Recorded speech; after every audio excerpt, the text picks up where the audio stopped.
Pascal ग्वाचेक और Hwan थुल्लुल आपस में कजिन्स और शिमाली अमेरिका के मुल्क ग्वाटेमाला के मगरबी हिस्से से थे। वो 13 और 14 साल के थे। वो 15 रोज पहले घर से चले गए थे। वो जिंदगी की जंग लड़ने के लिए और जिंदगी में आगे बढ़ने के लिए गए थे। शायद उन्होंने सोचा होगा कि इससे उनका मुस्तकबिल बन जाएगा, लेकिन फिर ये हादसा हो गया। अमेरिका का अकेले सफर करने वाले ये लड़के मैक्सिको, होंडुरस और ग्वाटेमाला से ताल्लुक रखने वाले उन 53 अफराद में शामिल थे जो टेक्सास के शहर सैन एंटोनियो में एक ट्रक के अंदर हलाक हो गए थे। उनके रिश्तेदारों का कहना है कि इन बच्चों से उनका आखिरी राब्ता पीर की दोपहर 12 बजे हुआ था, जब उन्होंने अपने अमेरिका पहुंच जाने का पैगाम भेजा था। हम यहाँ ग्वाटेमाला में करीब हैं और उसने हमें बताया था कि वो अपनी जिंदगी के लिए लड़ने जा रहा है, इसलिए वो चला गया, लेकिन बदकिस्मती से ये हो गया। ग्वाटेमाला के महकमा खारजा ने तस्दीक की है कि ट्रक में इसके मजीद 5 शहरी भी हलाक हुए हैं।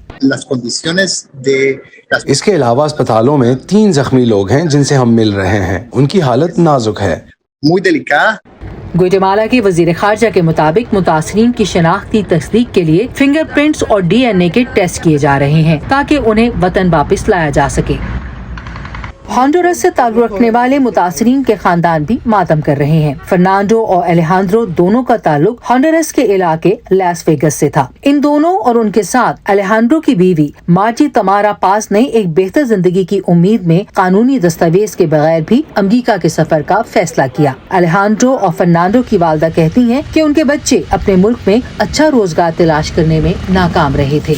हमें अमली इक़दामात मसाइल के हल चाहिए जो कि नौजवानों की नकल मकानी को रोक सके।